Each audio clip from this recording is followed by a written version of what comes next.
যেই সন্ধ্যা হয়েছে আর বাইরে ঝিঝি পোকা ডাকছে, অমনি গ্রামের সব কচিকাচারা চলে এসেছে আমাদের কাছে গল্প শুনতে। ও, চলে এসেছে। ও শোনো, তাহলে তাহলে তাহলে ওদের তো উঠানে শতরঞ্জির উপরে বসাও, আর একটা লণ্ঠন দিও কিন্তু। সব রেডি, শুধু আমরা গল্পটা শুরু করলেই হয়। ফাইন, তবে চলো দুজনে মিলে শুরু করি আজকের গল্প, কল্পনার সৌরজগৎ অভিযান। এই যে শোন, গল্প বলার সময় কিন্তু কেউ কোনো কথা বলবি না। কিরে, গল্প শোনার জন্য সবাই তৈরি তো?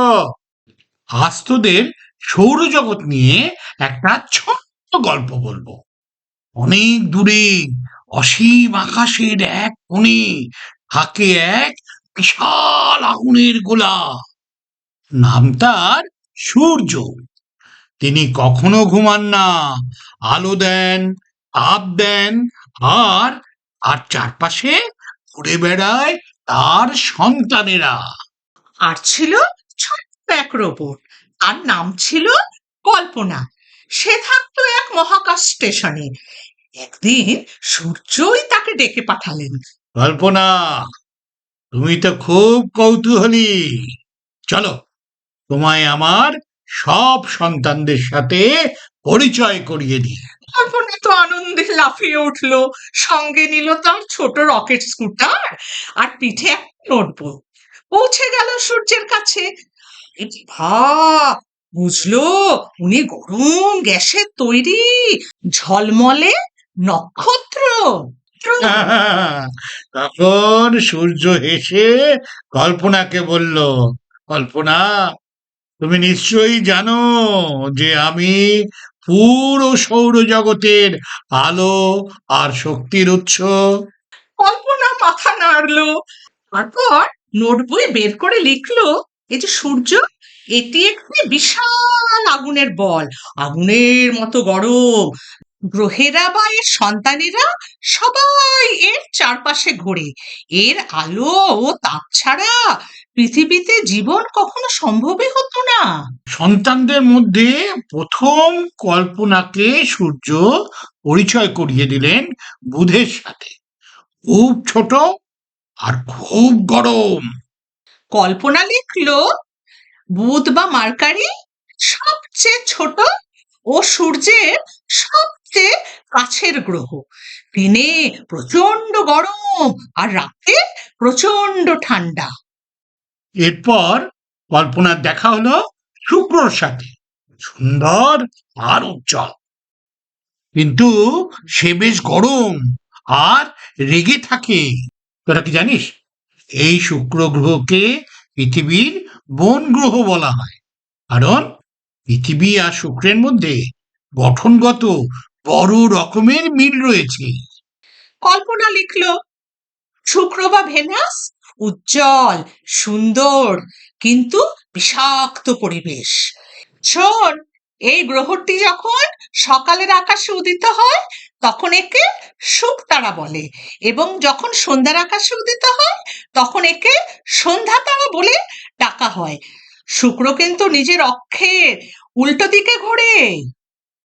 তারপর পৃথিবীকে দেখে কল্পনা বলল, আহ, এটা তো আমার প্রিয় গ্রহ, কি সুন্দর, সবুজ, নীল আর প্রাণ ভরা। আর পৃথিবী গর্ব করে বলল, কি বললো জানিস? বলল, আমি একমাত্র গ্রহ যেখানে প্রাণ আছে। কল্পনা খুশি মনে লিখলো, পৃথিবী বা আর্থ আমাদের ঘর, আমাদের প্রাণের আধার। তারপর কল্পনা মঙ্গলকে দেখালো লাল জামা পরা এক চঞ্চল ছেলে। ছেলেটি বলল, সবাই আমাকে লাল গ্রহ বলে, কেউ কেউ ভাবে একদিন এখানে মানুষ থাকবে। কল্পনা ভাবলো একদিন ঘর বানিয়ে আসবে ওখানে, আর লিখলো, মঙ্গল লাল, রুক্ষ আর রহস্যময়।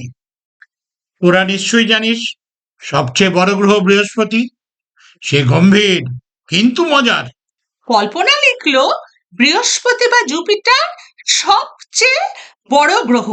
এটি গ্যাসে ভরা, শক্তিশালী ঝড় আছে ওখানে, আর এর আশেপাশে অনেক চাঁদ আছে।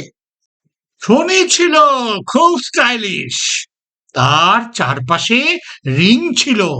আর কল্পনা লিখলো শনি বা স্যাটার্ন বরফের আংটি, শীতল ও দূরের। ইউরেনাস ছিল একটু অদ্ভুত ধরনের, সে অন্য গ্রহদের মতো সোজা না, ফেলানো হয়ে ঘোরে। কল্পনা লিখলো ইউরেনাস হেলানো, ঠান্ডা আর দূরের বন্ধু, নীলচে সবুজ রঙের বরফ মিশ্র গ্যাসীয় গ্রহ। সব শেষে ছিল নেপচুন, সে ছিল নীল আর দূরতম। হু হু করে সে বলল, আমি সবচেয়ে দূরে, কিন্তু আমার বাতাস খুব জোরে চলে। কল্পনা লিখলো নেপচুন নীল, বাতাস প্রিয়, শেষ গ্রহ। সব গ্রহদের সঙ্গে ঘুরে কল্পনা ফিরে গেল মহাকাশ জানে। তাহলে কি দাঁড়ালো? তাহলে তো এটাই দাঁড়ালো যে সূর্যকে কেন্দ্র করে যে ৮টি গ্রহ, উপগ্রহ, ধূমকেতু ও গ্রহাণু ঘুরছে, সেটাই আমাদের সৌরজগৎ। সবাই সূর্যের চারপাশে ঘুরছে নিয়ম করে। তাই তো এই নিয়মেই দিন রাত, মাস ঋতু, জীবন প্রকৃতি সব চলছে।